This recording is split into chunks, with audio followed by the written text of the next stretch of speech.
এই বিজয়ের মাসের সাথে শহীদ রাষ্ট্রপতি জিয়াউর রহমানের নাম ওতপ্রোতভাবে জড়িত। তিনি ছিলেন সেই যুদ্ধের এবং আমাদের স্বাধীনতার মহান ঘোষক।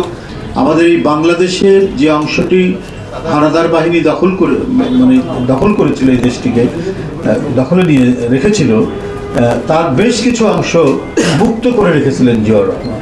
সাউথ টাউনে হোক আপনার স্বপ্নের আবাসন, শতভাগ রেডি প্লট, সাথে সাথেই সাফকাবলা রেজিস্ট্রি। শহীদ রাষ্ট্রপতি জিয়াউর রহমানকে জাতীয় এবং আন্তর্জাতিক নানা চক্রান্ত ষড়যন্ত্রের মধ্যে দিয়ে তাকে হত্যা করা হয়েছিল চট্টগ্রাম সার্কিট হাউসে।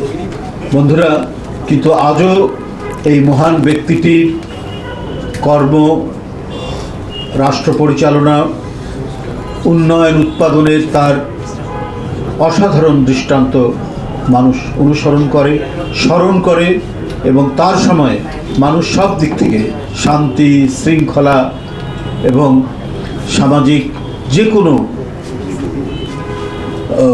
উৎপাত থেকে মানুষ নিরাপদ ছিল। এই বিজয়ের মাসের সাথে শহীদ রাষ্ট্রপতি জিয়াউর রহমানের নাম ওতপ্রোতভাবে জড়িত, কারণ তিনি ছিলেন সেই যুদ্ধের এবং আমাদের স্বাধীনতার মহান ঘোষক এবং একটি সেক্টর কমান্ডার, এবং তার সেক্টরের আন্ডারে সেই সময় আমাদের এই বাংলাদেশের যে অংশটি হানাদার বাহিনী দখল করেছিল, এই দেশটিকে দখলে নিয়ে রেখেছিল, তার বেশ কিছু অংশ মুক্ত করে রেখেছিলেন জিয়াউর রহমান। এত বড় অনন্য দেশপ্রেমিক মুক্তিযোদ্ধা দেশে দেশে খুব কমই জন্ম লাভ করে। শহীদ রাষ্ট্রপতি জিয়াউর রহমান একটি ইতিহাস। জিয়াউর রহমান আমাদের এক ক্ষণজন্ম পুরুষ, এক সফল রাষ্ট্রনায়ক। তার স্মৃতির সাথে এবং এই জাতির এক মহান অর্জন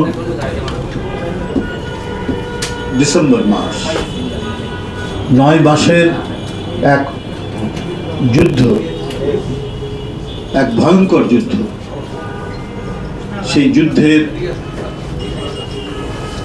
পরাক্রমশালী নেতৃত্ব দিয়েছেন এদেশের সাধারণ মানুষ, মুক্তিযোদ্ধা এবং শহীদ রাষ্ট্রপতি জিয়াউর রহমান সেই রণাঙ্গনের একজন বীর মুক্তিযোদ্ধা হিসেবে, সেক্টর কমান্ডার হিসেবে তার বীরত্ব আমাদের ইতিহাসের একটি উজ্জ্বল অধ্যায়।